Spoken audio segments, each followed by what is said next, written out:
आणि गेल्या अनेक दिवसांपासून आपल्या वेगवेगळ्या मागण्या सरकार पुढे ठेवणाऱ्या मराठा समाजासाठी आज काही महत्त्वाचे निर्णय राज्य सरकारने घेतले।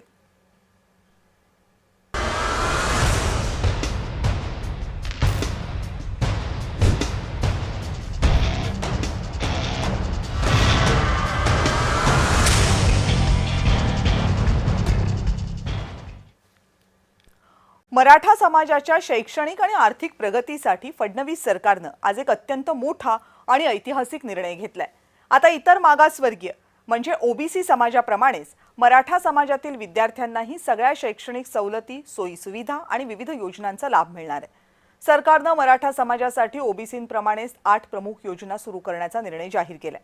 सगळ्यात महत्त्वाचं म्हणजे इतर मागास प्रवर्गाला ओबीसी ज्या शैक्षणिक सवलती आणि सोयी सुविधा लागू आहेत किंवा भविष्यात लागू केल्या जातील त्या सर्व सवलती पुढच्या आदेशाप्रमाणे मराठा समाजाला आपोआप लागू होतील।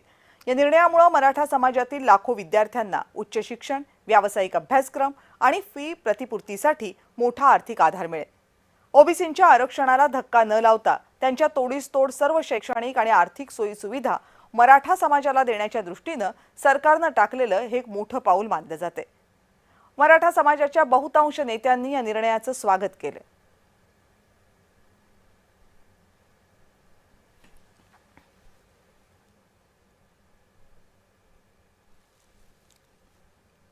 सरकारने घेतलेल्या या निर्णयांचं राजकीय विश्लेषक उमेश घुंगडे यांनी नेमकं कसं विश्लेषण केले बघूयात।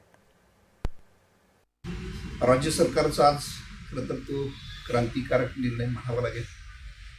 तसं बघायला गेलं तर 2014 नंतर देवेंद्र फडणवीस ज्यावेळी महाराष्ट्राचे मुख्यमंत्री होते या काळामध्ये मराठा समाजासाठी वेगवेगळ्या योजना खरं तर फडणवीस यांच्या काळात आलेल्या आहेत।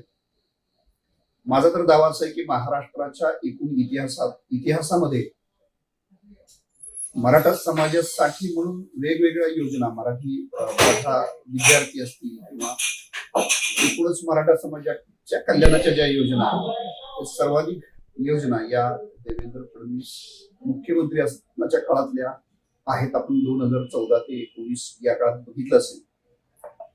आज सुद्धा ज्या योजना जाहीर झाल्या त्या मुख्यतः एज्युकेशनशी शिक्षणाशी संबंधित आहेत। शिक्षण घेणाऱ्या मुलांच्या फायद्याच्या आहेत।